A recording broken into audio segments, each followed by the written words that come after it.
Yeah! Here we go! It's time for TSS Fantasy. It is Commissioner Cooper. Hold on. That's a big balls move. Do you want your title? Happy Sunday. Happy early morning trash football game. Yes! We're back, baby! Let's go! Feud with Aaron Rodgers. I almost got banned off TikTok for the things I did.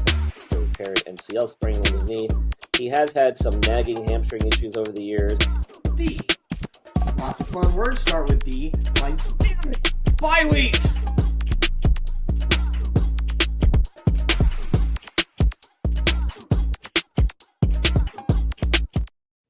That's right, ladies and gentlemen. It is Commissioner Cooper, and it's time for TSS Fantasy. Oh, yeah! Oh, there we go. That works. I like that.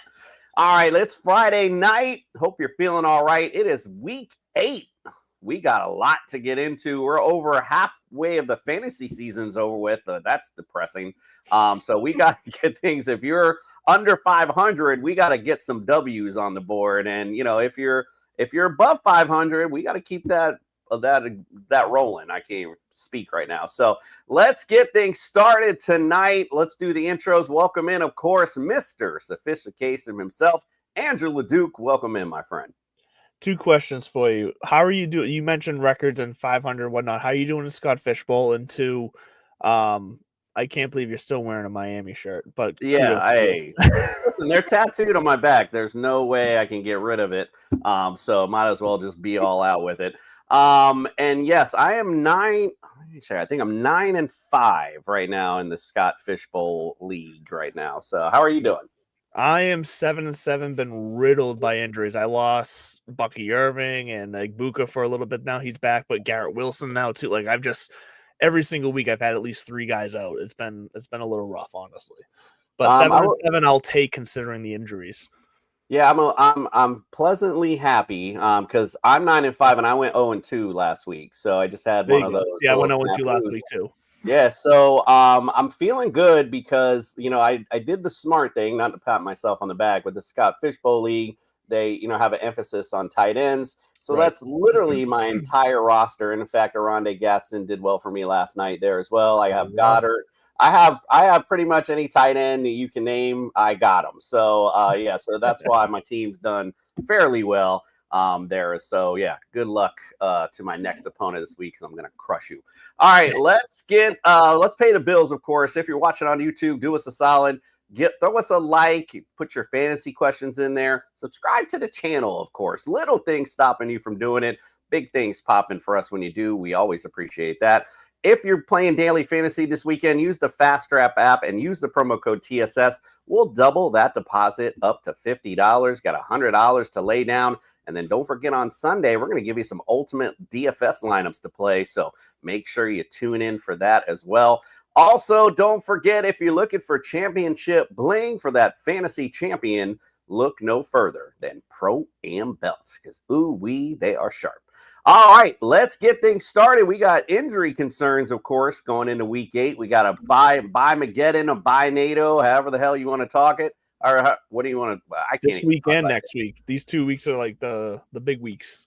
The big weeks, indeed. I know that's so true. All right, well, let's bring in. You don't want the guys that are playing. You don't want them injured. So let's talk about it. Let's bring in Brian Scott from the Injured List Podcast. It's time to get your latest NFL injury updates with Brian from the Injured List Podcast. The doctor is in.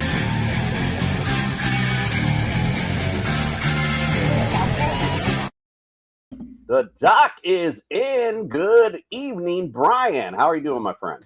I'm doing good, but for some reason, it looks like I have a black eye on video here. I don't know what's going on with that. I'm not injured, I promise. I'm not questionable. I am full go. Do you need me to call the police for domestic issues? I got you. It doesn't look that bad from our end, but you know, like no. That's actually just fatigue. That's what that is. That's called lack of sleep. But hey, listen, there's no fatigue or lack of injuries when it comes to the NFL and fantasy relevant players this week. And speaking of bye weeks, by the way, guys, Arizona Cardinals, Detroit Lions, Jaguars, Raiders, Rams, and Seahawks all on bye this week. Mm-hmm. So good news, though. Brock Bowers should be back next week. Little inside info there. Cool. We had talked about him for several weeks, and I thought, and I think we may have even mentioned on this show, that we probably would see him after their bye week, the way things are kind of playing out. So I expect that he'll be on the practice field starting next week. We should see him ramp up activity. It sounds like he's made a great recovery thus far. I think we'll see him week 9. So that's good news for the tight end position. Nice. Now, for the bad news. Actually, we'll stick with some good news. Lamar Jackson should be in. As we predicted, they were going to hold him out to the bye. They've had their bye. We should see him. He was limited, I think, in practice yesterday. I'm not sure about today, but I don't care. He's getting back in there. I don't think they're going to rest him anymore. He should have had ample time to recover. Brock Purdy, Jaden Daniels, Bryce Young, all likely out this weekend. Brock Purdy, that we've been saying this all along. It's going to be week to week with that guy. They're going to let him get 100%. And as long as Mac Jones is doing his thing and winning games, there's no need to rush Brock Purdy back. And then you'll have 2 injured quarterbacks. So they're trying to get down to 1 injured quarterback. And that happens to be Mac Jones right now, not Brock Purdy. So who knows when we'll see him. But he is doing stuff at practice. And he's actually ramped up his activities. Some reports today were saying that he's done more today than he has done in the last few weeks. So that's good news, I guess. As far as Jaden Daniel goes, they ruled him out earlier in the week with some knee/hamstring issue. So that was kind of predetermined pretty quickly. Sounds like it's pretty significant. Commanders, I think they already had their bye, if I'm not mistaken. Or I'm sorry, no, they have a bye week 12. So I don't think we'll be seeing him out that long. But you never know, right? Bryce Young, it sounded like he might actually be good to go, but I think the Panthers are trying to go in a different direction and are using the ankle injury as an excuse. So we'll see. Bucky Irving, we've been saying he's been out. We don't know why they didn't put him on IR, probably because they didn't want to waste the roster move or waste the IR spot. But, here we are several weeks into this, and there's no sign of him coming back yet. I think that they are also going to wait for their bye when it comes to him, which I think is next week. So it's that next would make week because sense. I just traded for him, so I know I'm getting him back week 10. Yeah, so I think that would make sense from an injuries perspective. No sense in putting him out this week and then sitting him out in a bye. I mean, just wait for after the bye. Right. Unfortunate news for Kendry Miller. He is lost for the year with an ACL injury. But, I featured him on my NFL pre-draft injury special the year he came out of TCU. He's had a history of knee injuries, and this is just going to get added to that history. So some updates that we got today, actually, Nico Collins, A.J. Brown, Christian Kirk, all officially ruled out. The A.J. Brown one was actually very surprising. It caught me off guard. I was under the assumption that they were just letting him rest, being a veteran and everything. Maybe he had a little tightness or cramping in that hamstring. It turns out, I guess they don't think they need him against my Giants, so they're sitting him out. Shocking, honestly. Yeah, it is, actually. I have him on my roster, and he's been doing great for me the last couple weeks, and now he's not in. So devastating news for Mike Evans. Went down with a concussion, clavicle fracture, officially put on IR. They're saying 8 weeks. There's a possibility that he could be back if they make it into the playoffs.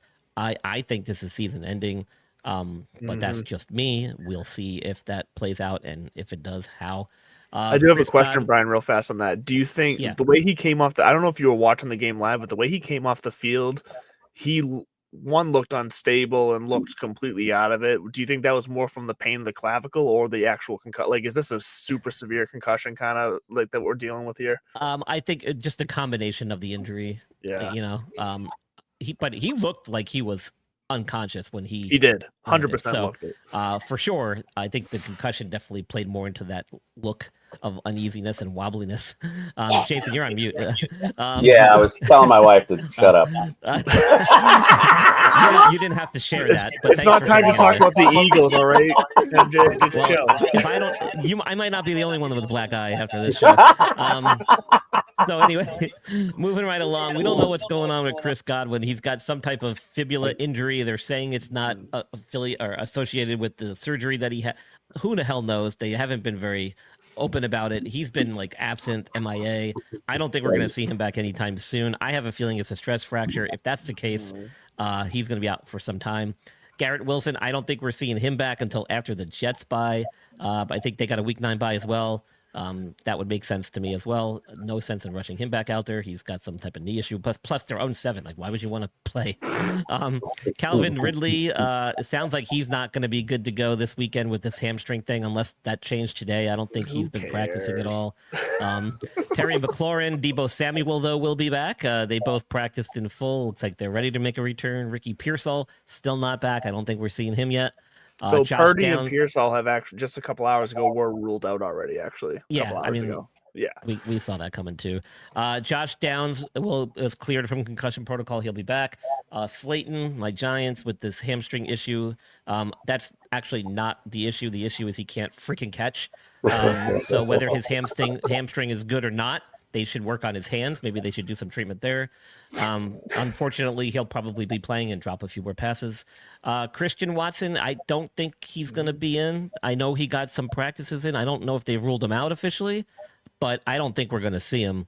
And then Dontavian Wicks, it sounds like he's out too with the calf issue. And then Matthew Golden apparently is questionable with some hip injury that popped up late this week. So a lot going on there in Green Bay. Pay attention.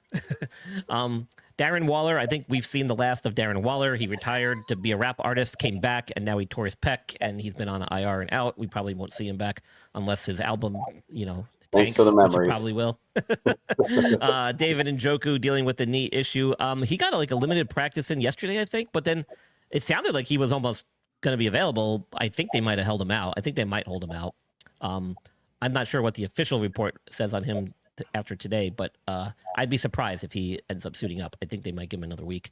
Dalton Kincaid should be coming back from this oblique injury. They're coming off their bye. I would imagine he's recovered. I think he got a limited practice in earlier this week. Cole Kmet, I don't think we're going to see him. He's dealing with a back issue. And then we already mentioned Brock Bowers. I think we will see him week 9, which is good news. He's had ample time now to rest from that bone bruise PCL sprain. So good news there. Nice. All right. Well, listen, go follow Bry. He's at the Injury List podcast. Get all your updates as you need them, all over social media, all that kind of good stuff. So make sure you go check that stuff out. We always appreciate you, Brian. My pleasure. We'll see you, of course, on Sunday morning. We'll do a little quick update on what you've heard right here. And unfortunately, I'll have to rewatch this again since I couldn't hear anything because my annoying wife was in here bothering me about an Ethernet cord. So I'll have to go back and look. So anyway, all right. We appreciate you guys. I'll see you, of course, check out Bry everywhere on that Injury List podcast, and we'll see him on Sunday morning. Good luck to you, my friend. We'll see you then. Enjoy your Friday night. You too, guys. Bye. Dr. Michael Hutchison has harnessed the latest. Is it not playing? Dr. Michael Hutchison has harnessed the latest in neuromuscular dentistry and impact technology to develop a mouthguard that does more than protect. It enhances. NeuroGuard Plus isn't just a mouthguard. By focusing on the jaw's physiological position, it provides an added layer of neuroprotection, significantly reducing the risk of sports-related neurological injuries. All athletes should be using a custom mouthguard designed to their bite position. NeuroGuard Plus was created as a means to maintain your physiological jaw position regardless of your bite. The appliance is designed to optimize your upper-lower jaw relationship to improve your strength, your balance, your oxygen intake, and drastically lower your chance of a concussion. Independent studies have shown that the NeuroGuard Plus will provide you with improvement to both upper and lower body strength. The same improvements were not present with a common mouthguard. Over 6,500 athletes have used the NeuroGuard Plus. Dr. Hutchison is happy to say that the amount of diagnosed concussions is 0.2%. The NeuroGuard Plus offers athletes, coaches, and parents an advantage to keep their players safe on the field. If you or your child actively participates in athletics, they need to be protected from the dangers of repetitive head trauma. Get your NeuroGuard Plus mouthguard today. Click on the link and use code ILP Sports for 10% discount on your purchase.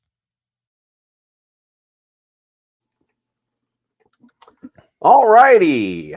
I'm having some internet issues, so it said this video failed to play, so I'm sitting here watching it on... I had to put it on my phone on YouTube just so I knew when it stopped anyway. All righty. Well, we had a game last night. And while we're here, let's go ahead and bring up our picks, by the way. So here we're looking. We only got 2 who went with the Vikings, the Greg and Justin. Did that pop up or no? It did pop up, and it's always those two.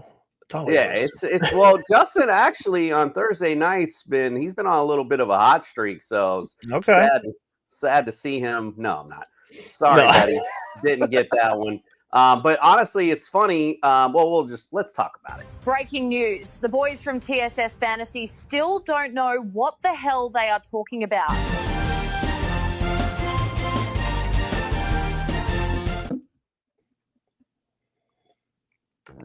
The video stopped playing, Jason. It did? For real? I don't know, because it played and it stopped. So yes, you are good. You can talk. Okay. So here's what I'm gonna do. We're gonna talk about the game, and when I'm gonna ask your thoughts, I'm gonna just restart my computer real quick. So you just have to talk a little bit about tomorrow night's game. Or last night's game. Last night's game. I got you. Don't worry, I got you. So 37-10, and the reason I was bringing up the picks is because honestly, like I thought at first this was kind of like a pick'em game. I thought, but I thought for sure at home Chargers Thursday night. I did not expect that. I was definitely not. I expected it to be closer than it was. Yes, I agree. Yeah, it was absolutely nutso. Justin Herbert going off last night. We had Kamani Vidal had a good night. If you invested in Arondé Gatson, you are definitely feeling good right now. Again, it was a surprise game for me. I just was expecting a little bit more fight, I guess, out of the Vikings, and just was not seeing it last night. But yeah, let's hear your thoughts while I reboot. All right, now I can give my thoughts because hold on. I think I also screwed up my audio because I have such cheap equipment that if I just barely touch my cord, it disconnects my microphone. So I think I'm good. I used to have that problem. Okay. Now I have Greg's internet as the problem. So there we go. Yeah, exactly. Right. Yeah, I'll talk about last night's game now. Yeah, what's your thoughts? All right, here we go. All right, yeah. So no, I do agree with Jason. I thought this game would be closer. And maybe that's me holding on to my awful picks for the Super Bowl because I picked the Vikings and Ravens to be in the Super Bowl this year, and God, does that look way wrong at this point. But let's get to the actual game. I think we're reaching a point where JJ McCarthy is pretty much ready to play at this point from an injury standpoint. They've been letting Carson Wentz continue to play because he's been serviceable and they've been all right. And they figured, why not just give JJ that extra rest to make sure he's fully healed? Like, why not? If Carson Wentz is still going out there and being okay for them, sure, let JJ heal. I think it's time to bring JJ in. I think we might see him for their next game. So Justin Jefferson, of course, is a lock. He's still going to be out there getting your targets. We saw it last night. He didn't have a huge game. He didn't find the end zone, but still he had like 13, 14 points, depending on your scoring format. So that's good. But outside of that, the return of Aaron Jones was not exciting. Jordan Mason obviously taking a backseat to Aaron Jones, but it was still somewhat 50-50. But Jordan Mason hasn't looked good for a couple weeks now. And outside of that, Jordan Addison is much more of a streamer. He's a boomer bust at this point. And TJ Hawkinson has been an absolute disappointment from the tight end standpoint position this year. So with TJ Hawkinson looking like he's looked, this offense has turned into pretty one-dimensional, unfortunately, which is not at all what we thought this offense was going to be coming into the year. So that had a massive impact on the season. Luckily, their record is still salvageable because of that. Oh, not because of that, but in spite of that. But they need to some guys need to start stepping up for them, because if they're one-dimensional with Justin Jefferson, they are not going to go far. This is going to be a short season for them. From the other side, though, the Chargers side of things is much more interesting than the Viking side in this case, because what we saw early on in the season was Quentin Johnson and Keenan Allen popping off. We were surprised by both for two different reasons. Keenan Allen, the age and coming back to the team, like we thought he was going to be more of like a locker room guy, a veteran guy who's going to, every now and then have a game or whatnot, but he was looking like he was going to be a mainstay in this offense to start the season. Quentin Johnson was killing it. All the targets, he was getting all the yards, all the touchdowns, whatever. Things have come back to earth. Last night, Quentin Johnson, 0 for 0 for 0 for 0 for 0 for nothing. Keenan Allen, he had like 5 targets, which honestly, that's what we kind of expected coming into the season. Keenan Allen gets 5 targets. That's fine. That's when you were able to draft him. That's all right. the big news is obviously Ladd McConkey finally coming in. He's now got massive target share the past 2 weeks. He's still not finding the end zone. He found the end zone last night, which is what boosted his points, which was great because he 20-ish points depending on your scoring format. But Ladd McConkey's now for the last couple weeks, those targets have been there. So that's what you got to pay attention to. And I want to say that because when it comes to we're kind of in the trade window of the season now. We're bye week season. Where buy low, sell high season, because this is the make or break. You know, if you're you kind of have a feeling if you're gonna make the playoffs or not, and you have a feeling on who's a fraud, who's lying in wait to have a big run at the end of the season. You got to watch for these things, and this is why I traded away Quentin Johnson last week. Sure, I'm gonna go with it because he had a 0 for 0 for 0 for everything last night. I'm gonna ride that high for trading him away, and I'm gonna pat my own back. But I did that because I had a team where I had both Quentin Johnson and Ladd McConkey. I was able to trade away Quentin Johnson because I saw the target share kind of starting to shift. I said McConkey's going to get there. Last season, his rookie season, he kind of popped off in the second half of the season. McConkey's kind of on track to do that again at this point. So I felt more comfortable with the upside of McConkey over Johnson. I traded away Johnson. But obviously the Gadsden, you mentioned Gadsden before you went away, Jason. That's huge because what we saw last night and what we saw the last 2 weeks, well, not so much last week because Johnson was out, but Gadsden's rise in target hasn't affected McConkey, but it's clearly affected Allen and Johnston, which I think through the first 4 weeks of the season, no one would have thought that would be the case, but that's the reality. That's what we have here. So honestly, what you got to look at here from a week-to-week standpoint, after last night especially, Justin Herbert is a must-start. Ladd McConkey is a must-start.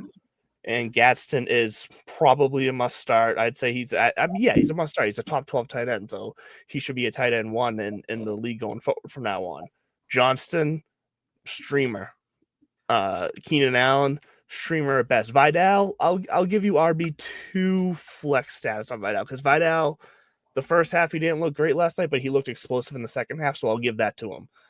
So you got to kind of keep him in that streamer flex window. So I found last night's game interesting, much more from the Chargers side of things, because I think we see a shift that is going to be advantageous to a lot of fantasy managers like me who were able to sell high on Johnston or buy low on McConkey. I think that's going to be a massive shift for what your fantasy league is going to look like in the next couple weeks.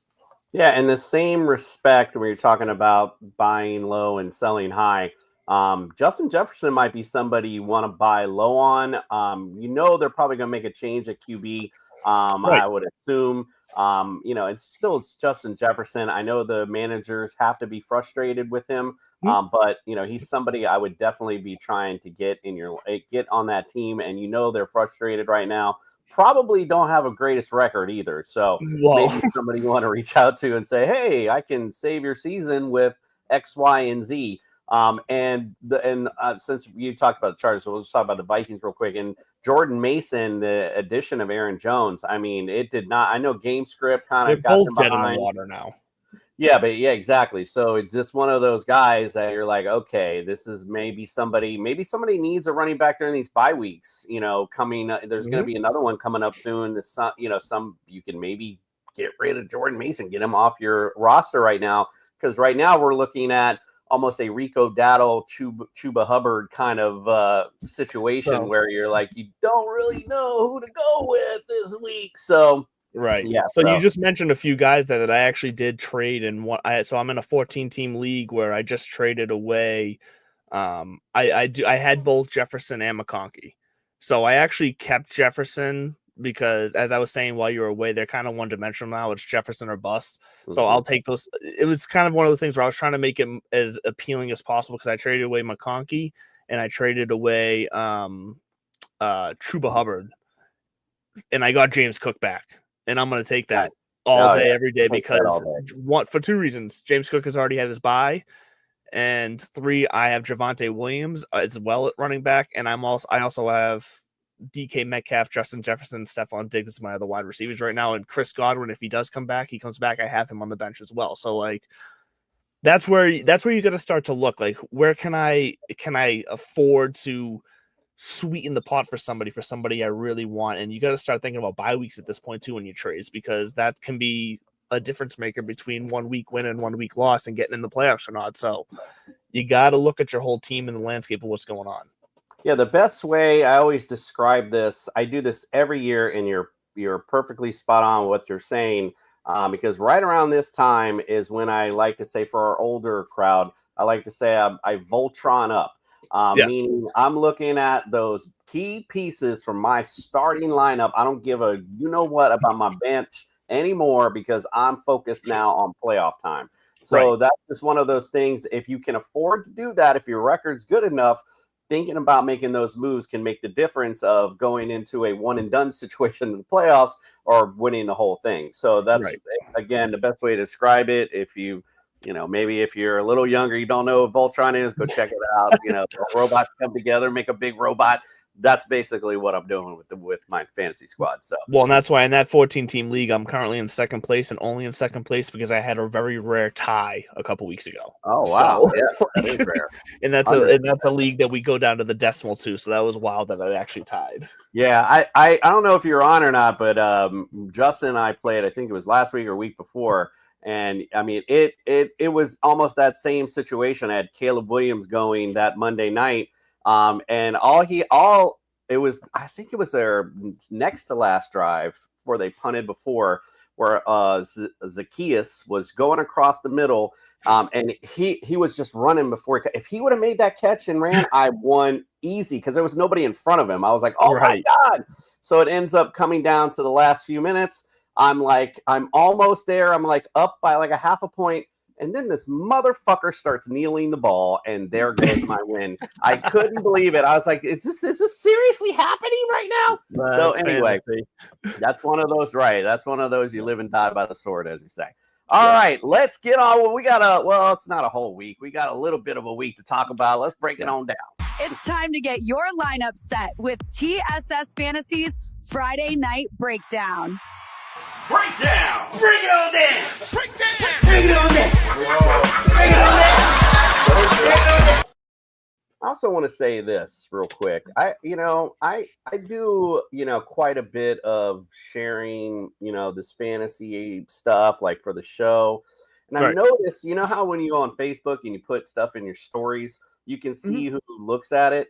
Normally, there's not that many people. Let's just be honest. It's like, 20 or so people whenever I put humble beginnings. But every time I put the Friday Night Breakdown with this chick on it, all of a sudden I got like 100+ views in my story. Like, I mean, you people. And I was just thinking, couldn't AI have given her a bigger ass? I typed in big tits and it just didn't work. I don't know what happened. So anyway, all right, let's go. As Brian mentioned earlier, we got Cardinals, Jags, Lions, Raiders, Rams, and Seahawks on the bye this week. So got some moves to make. If you haven't already made them by now, let's help you out a little. Let's start out with America's fart at the Falcons. The Dolphins against fantasy QBs are 29th. 30th against running backs, 6th against receivers, and they're 22nd against tight ends. Falcons, number 2 against QBs, 15th against running backs, number 2 against receivers, and they are number 1 against tight ends. Before we get to your analysis on the you're doing Dolphins. That's right. So we're doing visiting. Before we do that, I prepared for the Falcons. I assumed you were going to that's cool. I'll talk about it. It won't take me long to do the Dolphins. I'm cool with that too. But before we even do that, I don't know if you're on Sunday. I don't know if you missed this or not. But no. We do have a new sponsor, and I just had to play this for the Dolphins. Using Sad Dolphins Fan, the toy that just can't stop crying when the team can't stop losing. Maybe next year. Squeeze the button for over 30 heartbreaking sounds. I'm gonna go cry in the bathroom. Sad Dolphins Fan, available now. I'm gonna go cry in the bathroom. All right, so let's talk about those Falcons. What do you think? Who do you like and don't like? Look, it's the blueprint is there when it comes to the Dolphins at this point. It's running backs. So Bijan Robinson is obviously a smash this week, no surprise there. But if you watch on Sunday, as you'll see from my DFS lineup, play them both. They will both find the end zone this week. Tyler Algier, he gets enough goal line work to where I can definitely see him becoming serviceable. I can also see this possibly going in the Falcons' way to where they get, fourth quarter, Algier gets a little more run than normal. So I like both running backs this week, honestly, is the matchup is too good. Other than that, Drake London and Kyle Pitts are also great plays this week. Mooney looks like he is healthy now, but even in the times he's been healthy, I think we're past the time of Michael Penix being able to service both these receivers and him and London at the same time. So it feels like, at least at this point in the season, Kyle Pitts is kind of slid in there a little bit, finally, what we've all wanted to see. So you can start Mooney as a flex in a desperation spot with the bye weeks. Like that's given other options, I'd say that's good in this game, but I'm not super confident. Other than that, though, like I said, it's the running backs. It's the running backs all day. And Pitts has, Dolphins, years. They just have not been able to stop tight ends. So this is a really actually good matchup for him this week. And for Miami, this is easy. Achane, and I don't give a fuck about anybody else. Now, Mike McDaniels did bring up that he wanted to work in Ollie Gordon a little bit more. But from what I've seen on the field, Ollie Gordon looks like he's scared to hit the hole, which is weird because in the preseason, he looked like he was all about it. So for some reason, as this, and again, maybe it's because he's coming in like in the middle of the game. He's not quite ready, warm. I don't know what it is, but so maybe they need to give him a little more reps in this game. That's the only chink in this Falcons armor really is the running game. So that is something that maybe they can exploit a bit. But we've seen the perils of Tua. I wouldn't even start him in a 2 QB league at this point. Waddle obviously being the only receiver out there. And I keep wanting to say Malik Washington, but I have not really seen him doing anything. Right. It's weird because I was like, when Tyreek went down, I was like, ooh, Malik Washington, but it's non-existent. Like, I don't know what is going on with this offense. And, that's the thing, like, when Quinn Ewers came in, he didn't look all that great neither. And the first thing I said was, they're just not setting them up for success to make, again, Tua is definitely got issues. He is not a QB quarterback. Yeah. A Super Bowl quarterback, let me say. But I will say also that I feel like he's not put in positions as far as where the game is set out to where he can make passes that he can make. And again, but, I can't sit here and defend him when he's throwing interceptions while in their end zone. Like, that doesn't make any sense, bro. I'd rather you take a fucking safety at this point. You know what I mean? Don't get the ball right there. It makes So, he's been making those mistakes this season. I'm not sure what's up, but, it's unfortunately sounds like it's time for a blow up of the character. That was one of my favorite parts of last weekend's football viewing experience, too, was whenever I'm watching the Pats game on CBS and they cut to, game break, Tua throws a pick.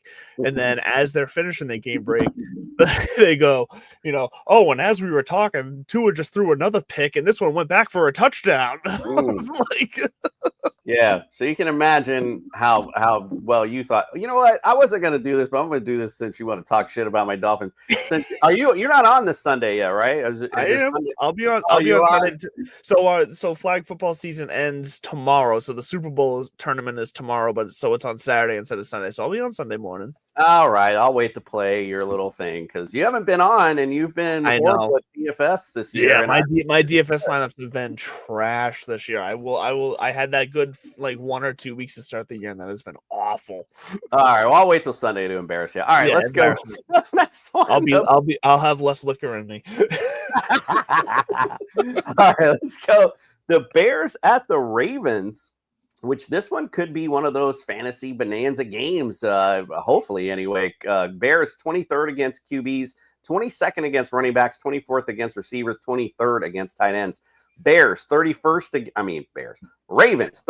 against QBs, 31st against running backs, 28th against receivers, and then 25th against tight ends. What say you? Now, this Ravens defense is getting healthy, so it might look a little bit better, but what say you, guys you like and don't like on that Ravens squad? Yeah, so this is definitely one of those games that it feels like it could very well go opposite of what we've been seeing.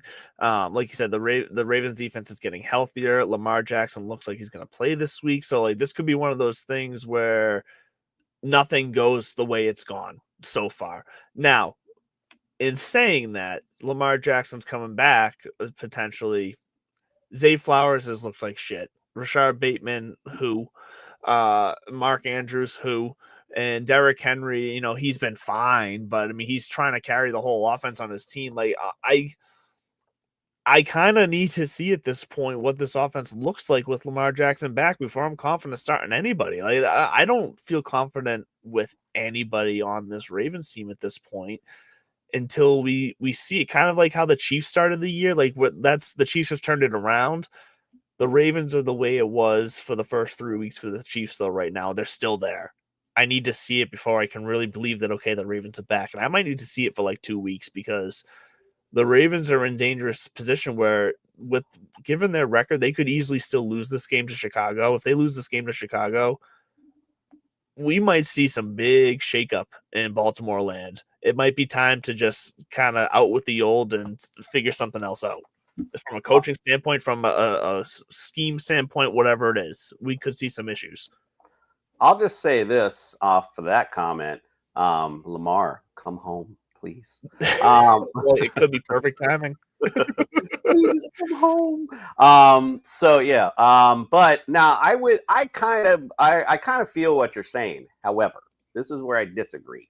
The Bears defense is trash. So that's why I say I feel like this could be one of those fantasy bonanza type games where I could see Caleb Williams. And again, this Ravens defense has improved because of health anyway. So I could see, you know, them struggling a bit, but I still believe Caleb Williams is like top 15 QB this week because I feel that he's going to be in position to have to throw the football. So, you know, and again, their secondary is getting a little more healthy, but, you know, 31st in the league. I mean, I don't know how much healthy you can get. Running back, against running backs, they're the same. So you can definitely see Swift having a decent day.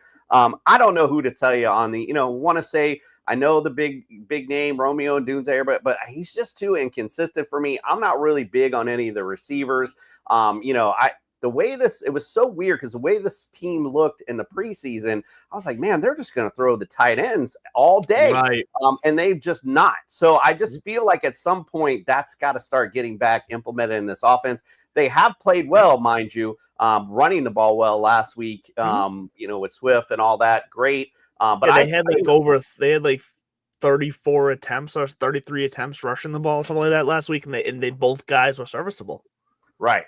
But I just feel like game script wise, but this is me thinking that Lamar's back and it's against a crappy defense. So we're going to see Henry, we're going to see Zay Flowers, we're going to see all these guys where I feel like now the Bears offense will need to, of course, answer. So that's where I think Caleb Williams still a good start. Swift's still a good start. I don't know who the hell to tell you on these receivers. If I tell you Dunze, great, whatever. He's the only one that you can confidently say, I feel like. Right. And I'm not even confidently saying it. You know, that's what I'm trying to say. It's just like I don't know who to tell you on that side. You know, yeah, I think I think those options, like a Dunze to me is like flex worthy. That's kind of where I see him. I don't even see him as a wide receiver 2 at this point. And you know, who the hell knows? And I think Cole Kmet is actually out this game. Kmet's out, so with the bye weeks, this is actually kind of prime for Colston Loveland over the next 2 weeks. We'll see if he. We'll see. Right. And that's what I was going to get to. I think Colston Loveland might be that guy that steps up in the offense this week. That's just me saying it. Who the hell knows?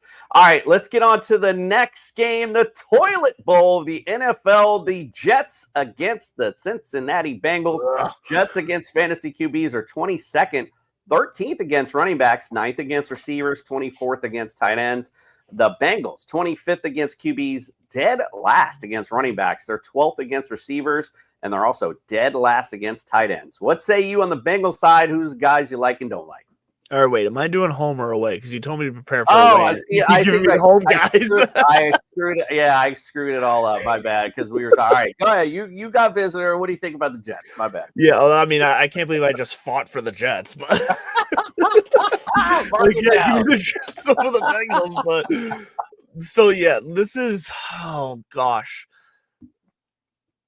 Breece Hall is okay. Like when I've looked at this game, all I keep thinking is this is the most Tyrod Taylor thing, because Tyrod Taylor finally gets the nod to start, and then halfway through the weeks, the week, oh my god, he's getting an injury, he might not be able to start. Like it just brings me back to the Chargers with the fucking needle in the lung. It's every time Tyrod Taylor, because this is one of those guys that I'm like, I know he's a talented NFL quarterback, and he's had like the short end of the stick in his situations, because when he was in Buffalo, the team was not ready for a talented quarterback. They didn't and then he got obviously the fucking needle I mentioned, and like he keeps having these chances where I'm like, yes, he's going to succeed, and then no, they're going to lean on Breece Hall, and luckily for them, the Bengals defense sucks, and Breece Hall should be okay. But if you're trying to start Josh Reynolds, even in a flex spot with Tyrod Taylor or Justin Fields at quarterback, like you're in bad shape, and I can't help your team anyways. Mason Taylor is a nice surprise. Like he's a streamable tight end. That's what I'll say. With bye weeks this week and next week, Mason Taylor is a guy that you can slide in there. But if he's your number one tight end, once again, you're in trouble. But Mason Taylor as a bye week fill-in and a spot start, given the matchup, you can do him this week. Mason Taylor, the Bengals are never typically great against tight ends, so he could be fine. But it's really just Breece Hall other than that.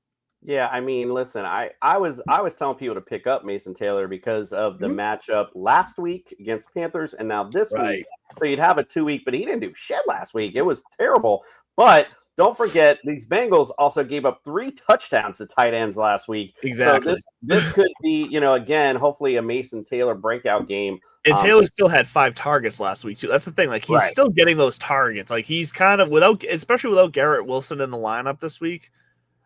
Taylor's the most talented receiver, like catching option they have. Exactly. And who the hell? Josh Reynolds or Alan Lazard? No, on the thank you. Yeah, no, it's not happening.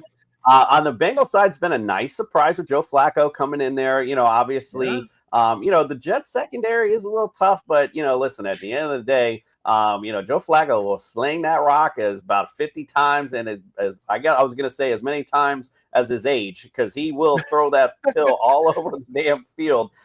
So you got to start Joe Flacco, I guess, if you got him. Way I look at it is with all the bye weeks, if you need somebody to fill in, he's a great spot start this week. Not because of the matchup, it's just because of the offense. I mean, you got T. Higgins, you got Jamar Chase. There's obviously a nice connection there, especially with T. Higgins. It was nice to see him coming back a little bit. So I'm good with Jamar. Obviously, I'm always going to start him. Again, I wouldn't start Joe Flacco over Josh Allen or start him over your normal starter. However, in a spot start in a big binato week, if you will, he's not a bad play, and definitely good for DFS because he comes in pretty cheap. You got to go Jamar, of course, and I like T. Higgins. I mean, he could be a low end wide receiver 2, possibly move up in a low end 1. Who knows? And Mike Gesicki, I don't even know if he's playing. They don't throw the tight ends right now. Mike Gesicki's not playing. No offense, that top tight end right now. Yeah, like who cares? I was like, they just don't. I haven't seen him throw to the tight end at all this year. So I was like, I don't even know what the hell who's even on the tight end position right now. So and then Chase Brown, just an honorable mention. Flex worthy maybe, I guess. I mean, like him this week. Again, 13th against running backs. It's not a great matchup, but again, it is the Jets. So, and you can. I think they're going to get him more involved in the pass game. Honestly, that's my. It's one of those gut feelings. That's all it is. No stats to back it up because he sucked this year. But good. Hey, listen, I always tell people go with your gut. That's what you're feeling. I just feel like also too, it's quite possible the Bengals could be in a game script where they're in the lead and want to run the football. So that could also play into that as well. So I'm looking at him in the flex spot really more than anything else. All right, let's get to the next one. The Buffalo Bills at the Carolina Panthers. Buffalo against fantasy QBs are 14th, 27th against running backs, or 10th against receivers. They're number 2 against tight ends. Panthers, 8th against QBs, 11th against running backs, 3rd against receivers, 27th against tight ends. So go ahead and circle the wagons for the AFC East visiting side. What do you think of the Bills? Yeah, so obviously Josh Allen, smash start as always. When it comes to James Cook, obviously he's got that backfield in a vice grip, so the easy start there. Like I said, I just traded for him because I think his schedule and his bye weeks already happened. Like that, James Cook was an easy buy high, buy low, whatever, buy for me. I guess the biggest storyline when it comes to this offense from a fantasy standpoint is Dalton Kincaid. So Dalton Kincaid, it looks like he is going to play. When Dalton Kincaid is playing, he's good. He's not just good; he's great. He's a top 8, top 5 tight end typically when it comes to his stats. So it looks like Kincaid's playing. I'm gonna play Kincaid this week if you got him. I hope you have other options because he's like an every other week kind of player. He's always injured. Something's going on with him all the time. But James Cook, Dalton Kincaid, Josh Allen, easy starts. I'm going to go ahead and say this week, if you want to start a receiver, if you have to because of bye weeks, I actually like the way Keon Coleman has looked this year more than I've liked Khalil Shakir. They're very close ranked together. I like the way they use Coleman in the offense more than they use Shakir in the offense when it comes to this game specifically. So if you have a bye week and you're looking for just a spot start and a flex or whatever, go and try to grab Keon Coleman. There's a chance he's on your waiver wire most likely, but even if you have him, to start him, I think, in a flex. If I'm in that scenario, if I'm looking at those two, it would depend on the league. So if I'm in PPR, right, I would look more Shakir. If I'm in, that's fair. I'm going Keon. So that was kind of the way I would look at that. Keon's a bit more boomer bust, and that's what I guess when I'm looking for streamers and bye week fill-ins, I want more boomer bust than I want floor, anyways. Because I'm kind of already going into the week expecting to lose if I have like that many guys on bye. So like I'm like shooting for the moon, anyways. 100% feeling you on that. All right, the Andy Dalton Red Rifle returns against the Buffalo Bills. So I'm going, and the guys I love, obviously, I love both actually Rico and Chuba this week. I think Chuba's a flex, and you can go ahead and put RB1, low RB1 to high RB2 for Rico. Buffalo Bills are atrocious against running backs. So I'm definitely good with the run game this week. But again, you got the Red Rifle. He's full of surprises now. Don't get it twisted. A little bit like Joe Flacco, still got that arm in him and doesn't mind flinging it down the field. And Buffalo's got some injuries on the defense as well. So Andy Dalton, to me, not somebody I'd be starting. I don't give a shit how many Binados we got going on. I would definitely find a better option this week. Not in love with any of the receivers. There's nothing there that I'm like, oh, you got to go start, because there's actually against receivers, they're 10th in the league. So, it's obviously not the greatest of matchups. I can't even say Jatavian Sanders. There's really nothing else I like on the Panthers this week other than Chuba and Rico. That's pretty much it. That's all I really see working. But again, I wouldn't be surprised to see some weird stat line with Andy Dalton with 300 yards in the air. You just never know with this guy. So, who knows? All right, let's go to the next one, which I don't expect to see a ton of fantasy points in. The 49ers at the Texans. 49ers 13th against QBs, 19th against running backs, 13th against receivers, 14th against tight ends. Texans, number 1 against QBs, 14th against running backs, 5th against receivers, and 5th against tight ends. Texan D is legit. What do you think of this 49ers team? Who you like and don't like? So the Texas D is legit, but with the return of Jawan Jennings, George Kittle also back in the mix now after last week, and Christian McCaffrey still healthy at this point. The 49ers might still have enough. Now, I'm still not going crazy and starting Mac Jones, but with some of the bye weeks, if you have a 2 QB league, that's just talking about some of the guys we just talked about, like I'm going to start Mac Jones in a super flex or a QB2 position over someone like Andy Dalton. I'd feel much more comfortable with that just because of the throws he's going to make to Christian McCaffrey. Jawan Jennings being back, he's got that connection with Kendrick Bourne. And to have George Kittle, Mac Jones does know how to use a tight end.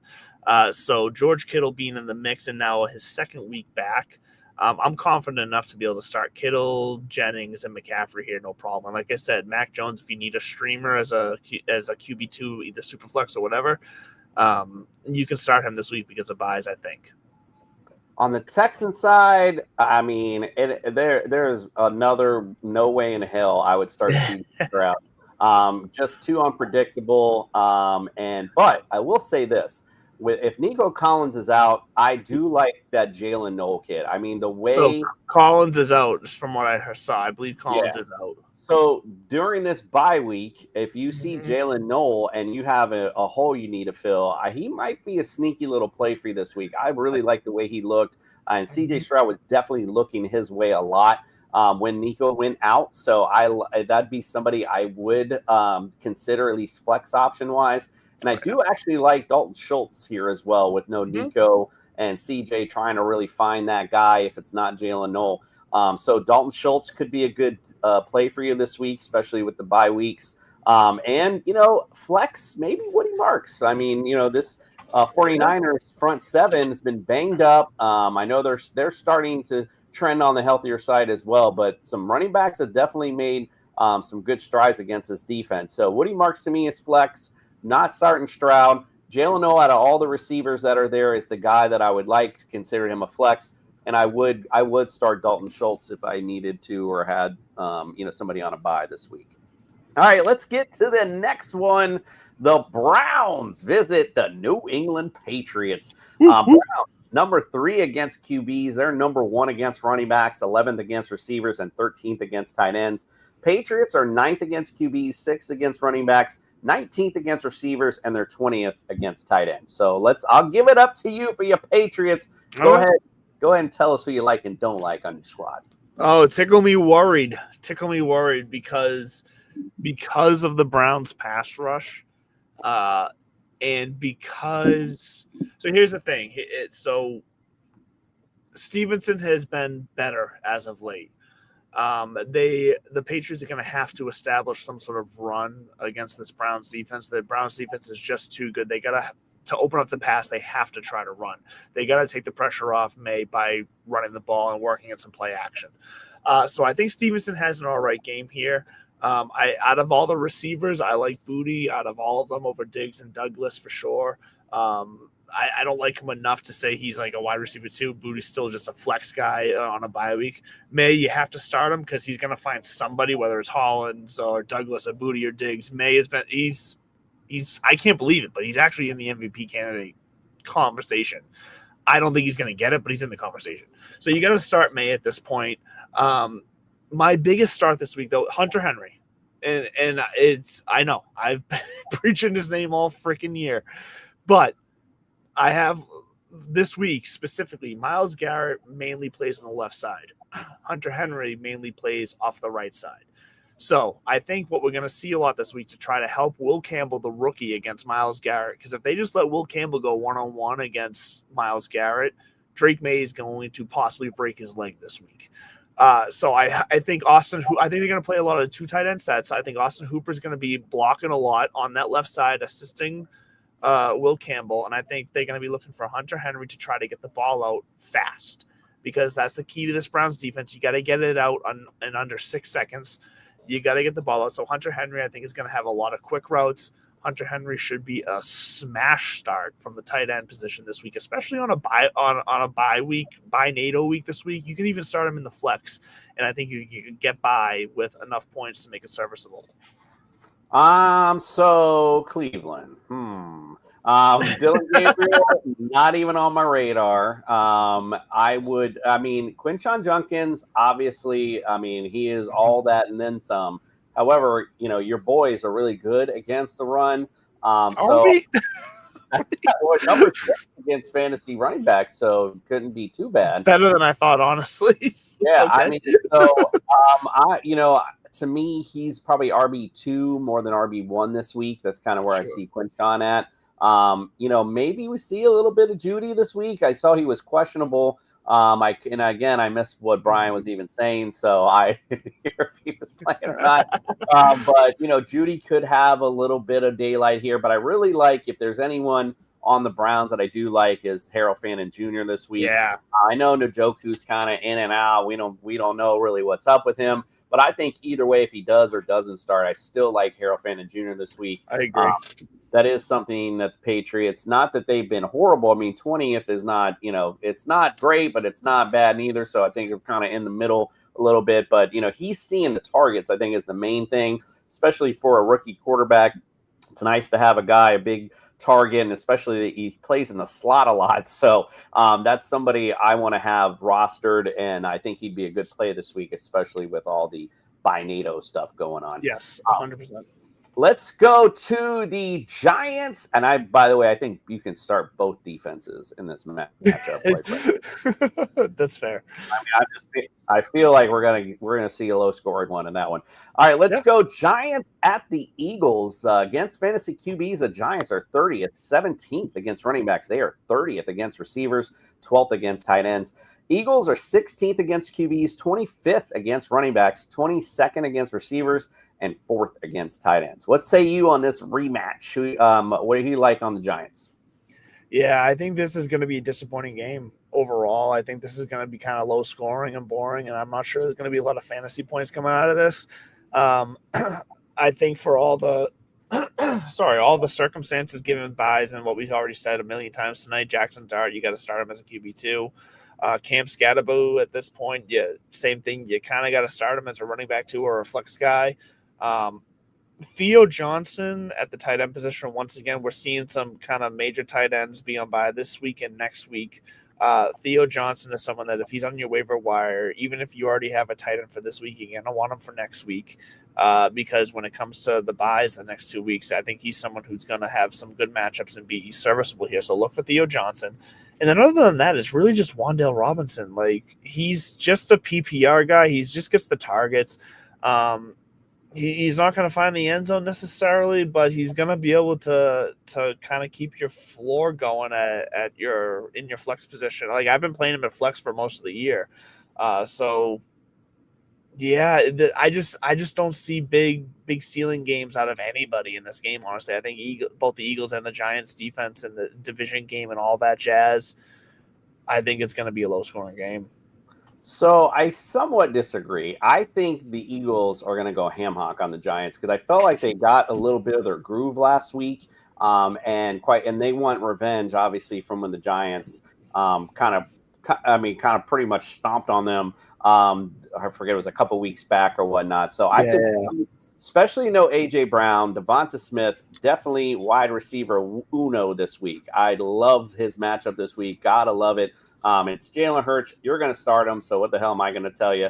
You're going to start Goddard, although Giants have been decent against tight ends. But again, with no A.J. Brown, obviously you might want to think, I brought this up to Greg because he had some questions and some concerns about his flex spot. And, I heard the A.J. Brown news. I was like, well, you might want to just consider Jahan Dotson maybe. Seen a lot of people pick him up. Yeah, that's that. He's been, and obviously here at the house we have to watch Eagles games. So I've been seeing him in this offense, and Jalen's been targeting him, and he looks good. Like, he looks all right this year. So he'd be somebody I would consider maybe as my flex if I'm desperate. But I wanted to bring up, obviously Saquon Barkley. You're going to start him. However, big time concerns going into any matchup this year, which is crazy to say. But. And just to kind of belabor that point, did you know that as of week 7, as of right now, both kickers, Brandon Aubrey and Eddie Pinheiro, which, by the way, didn't even play week 1, have more points than Saquon Barkley? That is I believe it. I believe it because in my home league with all my friends, I have Saquon Barkley, and he's the main reason why I am only 2-5 in that league because he was my number 1 pick at the 4 spot, and I have not been able to overcome his lack of production. I haven't been losing by a lot, but I've been losing. It's been one of those situations where I've just needed him to do even half of what he did last year, and I'd be probably a winning record right now and top 3 in the league.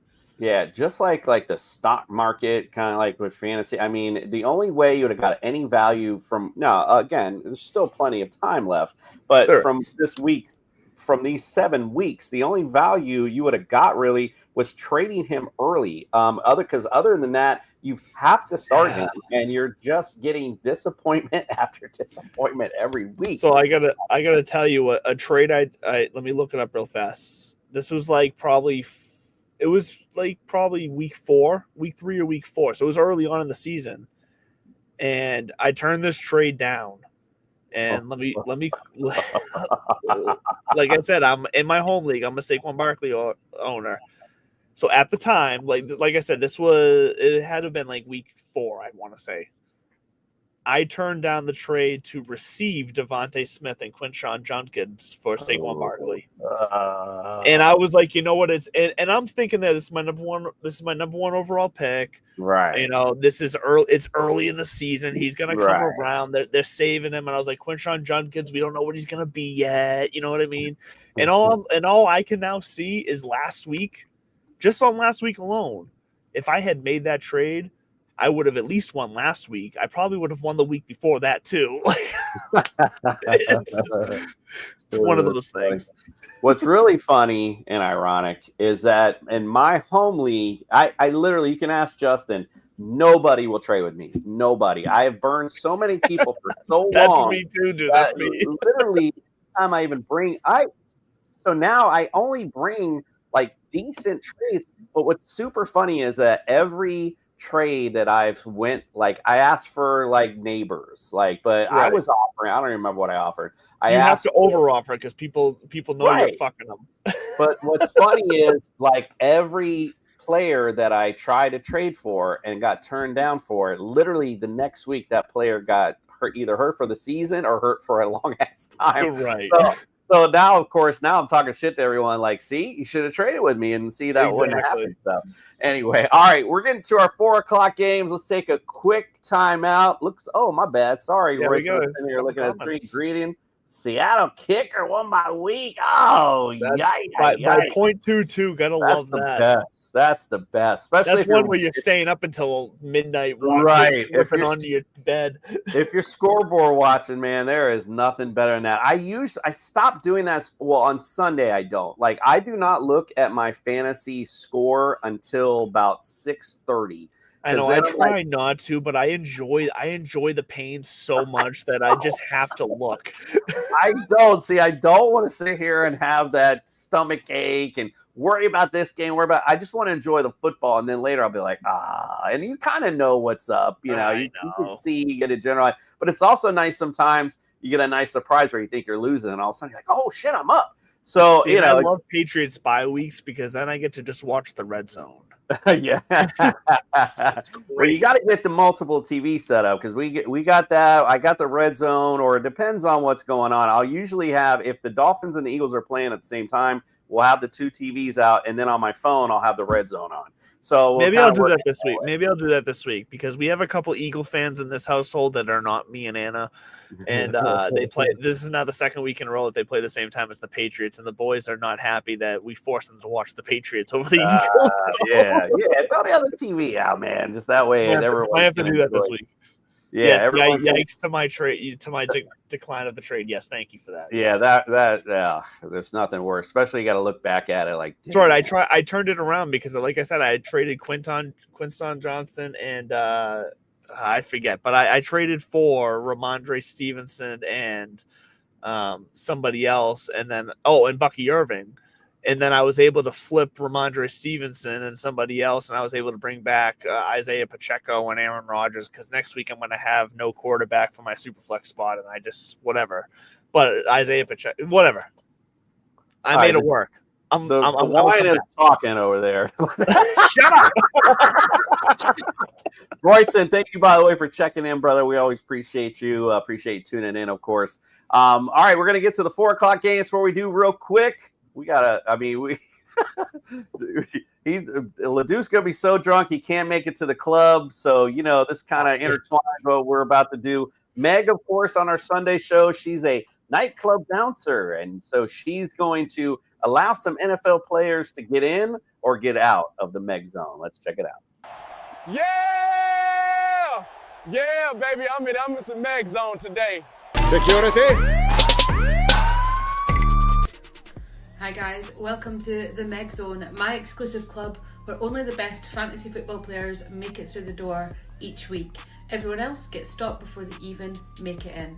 So first up this week we have quarterback Justin Fields. Security! Justin Fields at quarterback in your fantasy team. What are you doing? They face the Bengals this week. It is not going to be an easy game. I don't think he's got enough gas in the tank to see the season out at this rate, let alone get through the Bengals. I would be dropping him immediately. So Justin Fields, unfortunately, buddy, you are not making it into the MEG Zone this week. Next up, we have Luke McCaffrey over the Washington Commanders. Now, they've got the Chiefs this week. Last week, Luke McCaffrey really struggled to put points on the board. He did miss a couple of snaps with injury, and he just did not look like he was on top form. Against that Chiefs side, I'm very concerned. So Luke McCaffrey, unfortunately, buddy, you also are not making it to the MEG Zone this week. Finally, we've got Trevion Henderson. Someone I've been quite high on all season, but I am very concerned about right now. I do not think that he is going to be the one against the Browns. I'm concerned that that Browns defense is going to give him too much difficulty and he is not going to put up the points for them this week. So Trevion Henderson, you are also not making the MEG Zone this week. It is not a forever drop, that is just a this week drop. Let's get them back to top form and see what happens from there.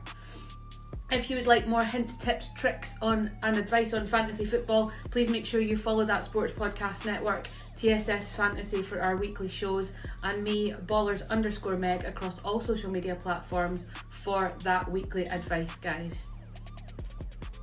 Security! Luke McCaffrey. We're talking Luke McCaffrey? What the fuck? Well, to be fair, I mean, that was me and Greg were high on Luke McCaffrey last week. I know. We were like, yeah. And we both actually put him in different lineups. And oh my God, what a fucking failure that was. So yeah, Meg, I'm all about fuck Luke McCaffrey. By the way, that picture of him, he was hanging on to the jail cell wall. And so when I took it out, his hand was all deformed, so I had to put the logo on. All right, let's go to the next game. The Bucks are at New Orleans. Bucks against fantasy QBs, 20th, 26th against running backs, 15th against receivers, and 18th against tight ends. New Orleans, 24th against QBs, 21st against running backs, 16th against receivers, and 19th against tight ends. So what say you like on the Tampa Bay Buccaneers? So last week I thought it was going to be a fantasy bonanza against the Lions with the Bucks, and it did not. It worked out for the Lions, not so much for the Bucks. Against the Saints this week, though, I do think Baker Mayfield has a rebound week. I think he's going to return to his form of a top 10 fantasy quarterback. So start Baker Mayfield confidently.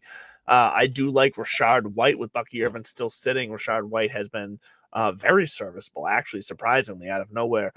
So go with Rashard White as an RB2 this week. And then given the wide receiver situation, you got to start Emeka Egbuka. He is going to play this week. Nobody else is going to play. Like, I'm not interested in necessarily starting Tez Johnson and Sterling Shepard. I think they given the bye weeks, they could be possibly low-end flex guys, but like there's better options than that for sure. I'd much rather start K. Dotton at the tight end position over either Tez Johnson or Sterling Shepard. So it's really a top of the depth chart kind of week for the Bucks. Baker Mayfield, Rashard White, Emeka Egbuka, and K. Dotton. I kind of like Tez in the flex, only because his targets have starting to come up a bit, obviously due to injury. Catch him. Obviously, dude, but he's fast, and Baker seems to like him. So, it could be an interesting play, at least at the flex spot. But I agree, though. I would definitely play Otten over him, even in the flex. Yeah. That's no problem for me. On the New Orleans side, Chris Olave has honestly surprised me as good of a season as he had with Spencer Rattler. So, I think he's at least flex worthy, wide receiver 2. Option. Alvin Kamara, you gotta love him this week. I mean, with no Kendre Miller taking any snaps from him, it's going to be all Kamara, I would think, and I think they find a lot of ways to work him in. So I like Kamara this week. I don't know where. Oh, I must have something up because all of a sudden I just heard the music from the MEG Zone. Something was going on. I was like, what? I don't want to tell you to start Taysom Hill because it just he is big time hit or miss. when he hits, if you put him in your tight end spot and he throws a touchdown, run one's in and catches one, it's great. But unfortunately, the floor for him is really low. So I'm not even near that. Juwan Johnson is playing this week as well. So you could see a little bit of that. But, so for me, I'm not – there's other better tight ends out there from Juwan Johnson. So right now anyway – so for me, it's really just Chris Olave and Kamara in this matchup, quite frankly. So, don't even think about Spencer Rattler. All right, let's go to our next one. The Titans at the Colts.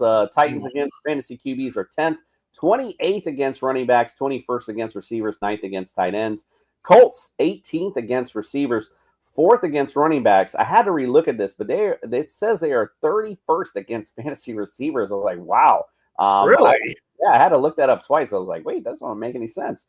And then 29th against tight ends. So what say you on the Titan side? Yeah, don't start any tight ends. It's just like Tony Pollard's on his way out. So if you're starting Tony Pollard, you're expecting a ceiling and you're going to get a floor or a basement. Tajay Spears is taking work from him at this point. So like that, there's going to, in the next week or two, there's going to be a full flip there where Spears will be the number one. Pollard's going to be gone. Well, not gone, but you know what I mean? He's going to be not usable in fantasy. And then other than that, it's just like, like I said before, when it comes to bye weeks, if you're looking for a flex guy to just take a shot and hit a home run for, I guess take a shot on Shamir DK, whatever his name is. He looked great against the pass. I'll tell you that right now. He looked fantastic. Ward looked his way a lot. They looked to be on the same pace. So sure, take a shot with him, but that's like desperation. Otherwise, you're not starting a tight end. So I had to recheck myself again because I'm like, man, this still doesn't sound right. I was actually wrong. They're not 31st. They are 32nd. They're dead last against receivers.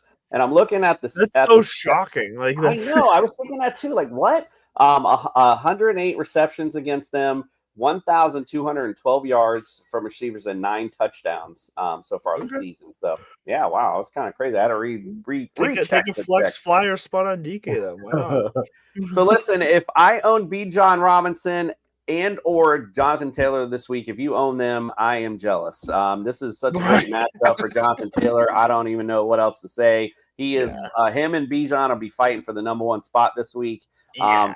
Daniel Jones, I mean, it's average, and again, it's bye week, so if you need a fill-in, he's not a bad fill-in spot, but I'm just not totally in love with, playing him as a fan. He's great NFL QB. As far as fantasy, I'm just not quite sold on that yet. Michael Pittman, flex, low-end wide receiver too. Josh Downs is going to be in there, and he's one of those guys that, he's kind of like the Rashid Shaheed. I always bring up that example, but it's just really boom or bust with him. So it's, maybe if you're desperate, put him in your flex. I'm not even thinking about Alex Pierce because he just showed up a little bit last week, and that's all I've seen from him all season. But, and again, even though it's a tough matchup for tight ends, you still got to love Tyler Warren.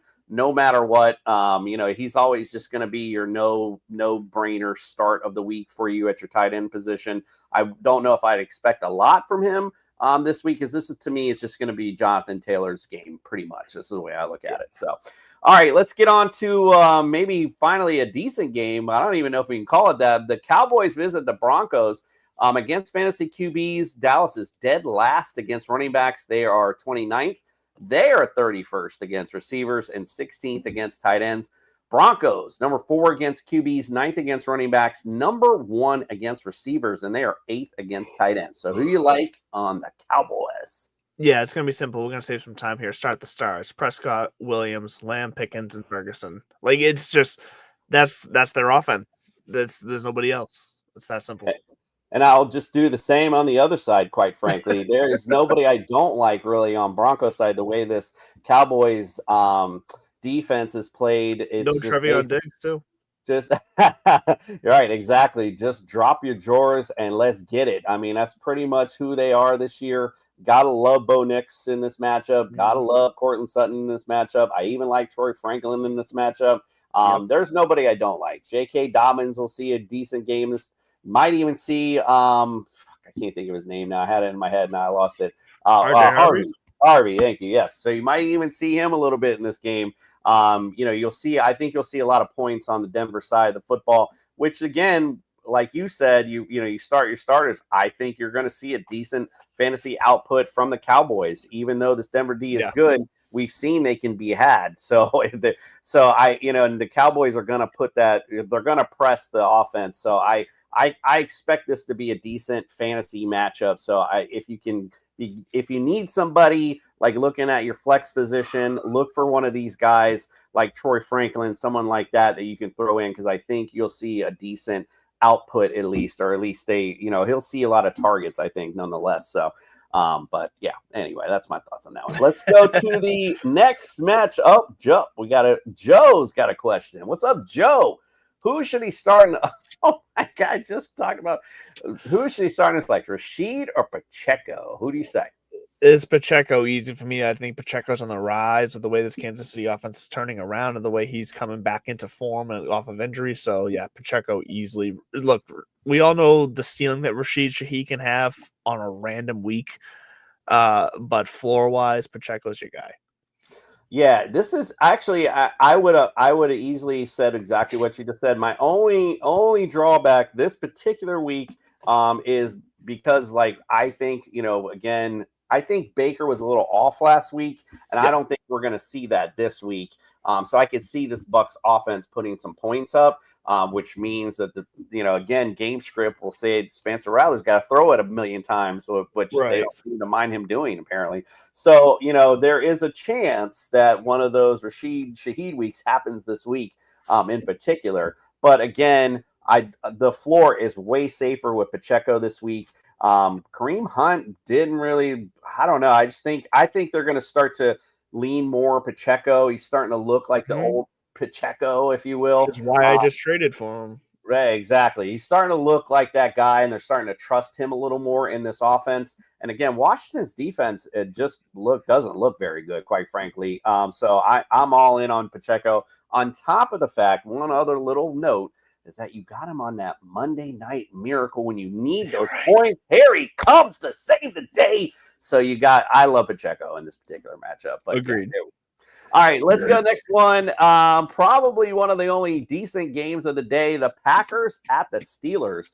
Packers against fantasy QBs are 19th, 5th against running backs, 18th against receivers. They are 31st against tight ends. The Steelers, 28th against QBs, 10th against running backs, 27th against receivers, 30th against tight ends. So what say you? Who's some guys you like and don't like on those Packers?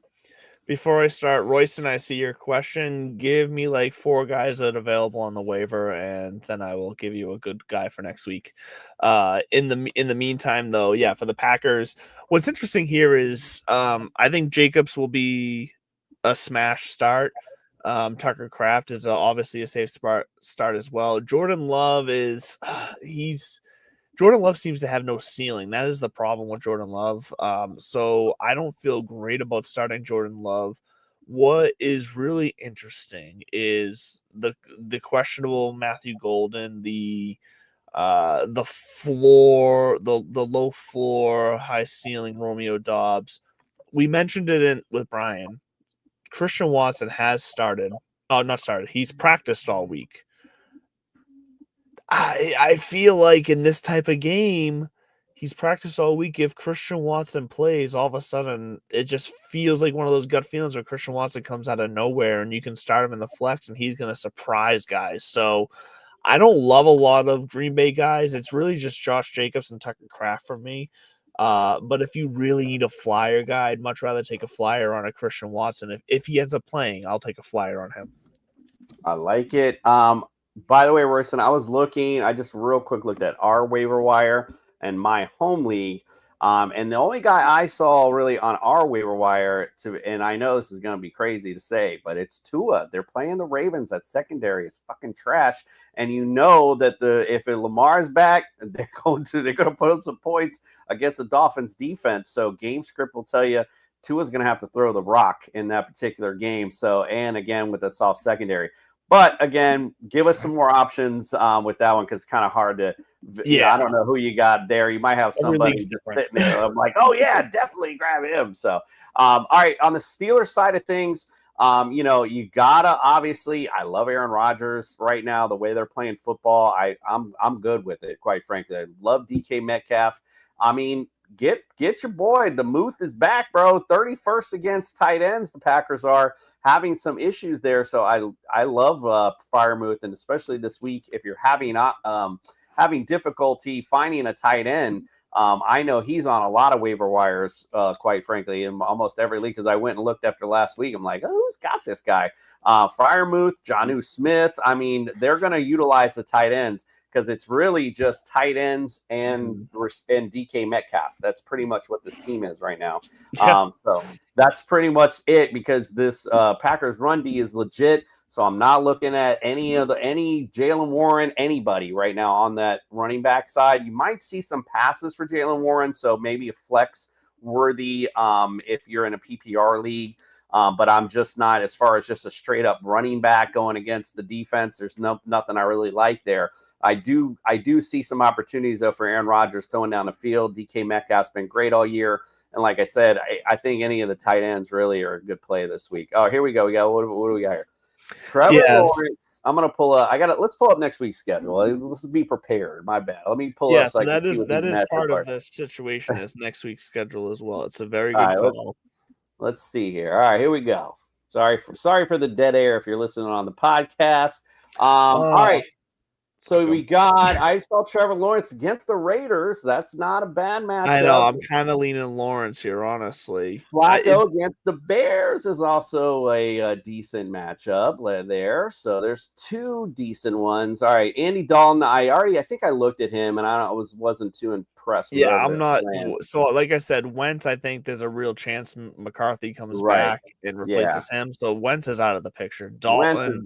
Yeah, so Dalton is Dalton. They're playing the Packers is who they're playing next week. So on now it's in Green Bay as well. So I wouldn't look there. So I think really the choices boil down to Flacco or Lawrence. It's one of those. If you're trying to grab them now, I would probably ride with Lawrence because I feel like his floor might be better. But for the upside, I hate to say it. Joe Flacco, the Bear, like I said, it's in Cincinnati, and the Bears secondary and like this whole defense has not been very good. So it really just depends. If you can wait till the waiver wire to put your waiver request in, then I would just wait to see how Joe Flacco plays this week. If this is not some fluke thing, unfortunately, if you do that though, other people might be trying to get ahead of you. So I feel you trying to get ahead. Right. So again, if you got to do it now, I think your safest play is Lawrence. Possibly, of course, Flacco though holds a higher ceiling for you at this point. What do you think? So I'm definitely going Lawrence. I think either way, I'm going Lawrence just because he's actually protected the ball fairly well this year. He's only got 5 interceptions this year, but none in the last 2 weeks. And this is coming off a bye. So I'm going to go Lawrence just because the one thing that's killed Lawrence in the past has been the turnovers. And that's something he is, even though he's not necessarily throwing for the yards or the touchdowns, he's protecting the ball a little bit better. And that's a start. So I'd rather take the floor. If I'm looking for a bye week guy, I'd rather take I know I've said earlier, but when it comes to QB, I'd rather take the floor. Running back and wide receiver, I want the ceiling. Sure. QB, I want the floor. If I'm starting like a QB2, I want the floor. Well, it'll help too if BTJ stops being a BJ and starts playing football. So we'll see. We'll see next week. You're welcome, my brother. Thanks for the question. We, of course, appreciate that. All right, we're going to finish up our analysis with the Monday Night Delight, the Commanders at the Chiefs. Commanders against fantasy QBs are 27th, 18th against running backs, 23rd against receivers, and 17th against tight ends.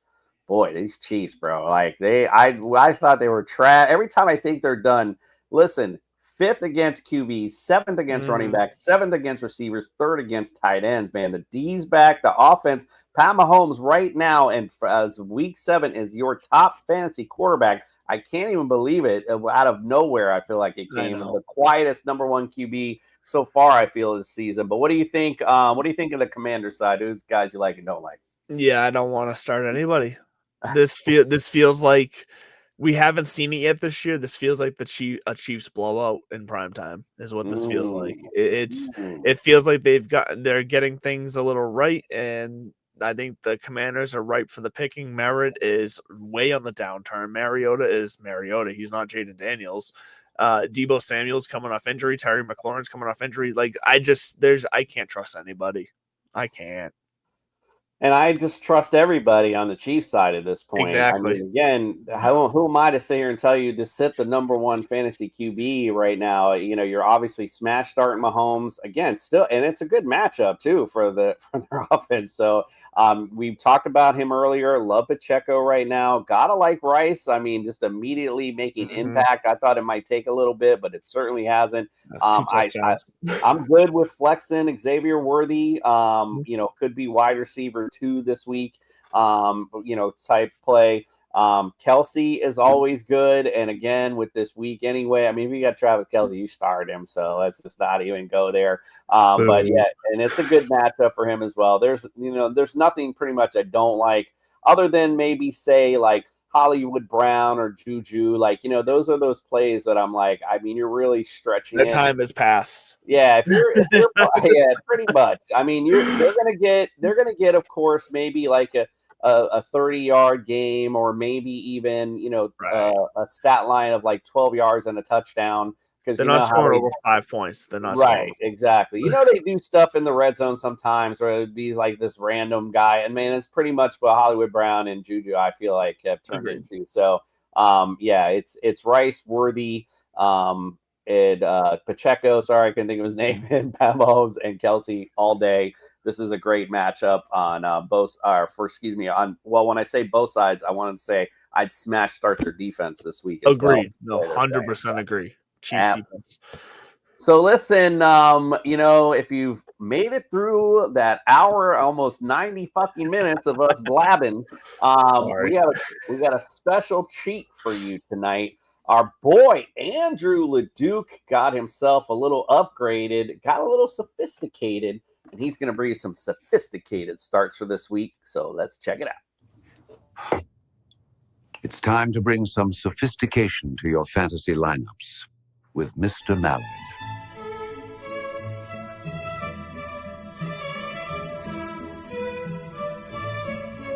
I'm Andrew LeDuc, aka Mr. Mallard, Mr. Sophistication himself, here for Sophistication Station, Choo Choo. And I have another set of guys for you to play this week that are going to make your lineups classy as we reach that midpoint of the season. Actually, kind of past the midpoint of the season until we hit fantasy playoffs, so get yourselves ready. Let's start with Bijan Robinson, because once again last week it paid off. Anybody running back wise against the Miami Dolphins, play him, and Bijan Robinson's the best in the league. He's going to have a smash game. And if you're really feeling crazy and want to take a risk, this game could get out of hand. So Tyler Algier is also likely to cross you found the end zone. So if you want a cheaper, classy guy for DraftKings or if you're forced to have to play him in flex, Tyler Algier is not the worst start in flex this week. And let's also go to Hunter Henry, one of my favorites right here, Patriots. Yeah. He's been on this a couple times this year. Hunter Henry. Let's be honest, Myles Garrett is going to be pushing through that line, having his way with Will Campbell this week. As a Patriots fan, I'm worried about this matchup, but Drake May is going to have to get rid of the ball fast. Hunter Henry is going to be doing a lot of quick outs, quick slants. He's going to need to be there for May in order to get this ball out fast. So Hunter Henry should have a big day as well in a game that I think the Patriots do end up winning. And then Chase Brown against the Jets. The Jets are floundering. I know Chase Brown has been not that great this year. He's been underwhelming for what we wanted, but Chase Brown, I think, has a bounce back week against a pretty somewhat favorable matchup, and they got to get something going there. So Chase Brown, I think, gets involved in the pass game here. He's going to be classy for you too. So that's Chase Brown, that's Hunter Henry, that's Bijan Robinson, and as always, stay classy, my friends. Stay thirsty, my friends. Now go win your fantasy matchup with class. Unfortunately, you missed it when you showed the Patriots. I just saw you got up. I was like, damn. When you showed the Patriots logo, I put a little gay pride flag right there for you. So there you go. Oh, jeez. Don't forget to wake up with us this Sunday at 8 a.m. I know we don't have football this early morning Sunday, but you can still wake up with us, and we're going to get you ready for it. We got ultimate DFS lineups. We got our Sunday morning cartoon, Fantasy Jesus, betting advice. Doc comes in, of course, with the latest in injury news as well. And, of course, our fun game picks, so you don't want to miss that. Also, a little programming note. Next week, listen, I don't say a lot about this podcast because, we're still in that little fish phase. So, I don't like to say much and, brag about it. But one thing I will say, and I'm just put this down, nobody celebrates the holidays like we do. That's all I got to say right now. So don't forget, we're going to go Thursday night because we got to deal with Halloween, and we all got kids now. So we'll be out on Halloween. But on Thursday night, you got to wake up. You got to be here. We're going to break things down for you, but we're going to do it Halloween style. We also got a fun segment called You Got Ghosted for some of you guys that drafted some of these players high and didn't come off well. We're going to talk about those guys as well. We're going to have a little animation talk about those guys as well. So don't forget, next week, we're going to break down all the matchups on Thursday night while Thursday night football is on. So that'll be fun as well. So make sure you hang out with us next Thursday. Again, we'll see you on Sunday morning. If you have any further questions, make sure you come pop in with us and get those lineups set. We appreciate all of you, and we are out.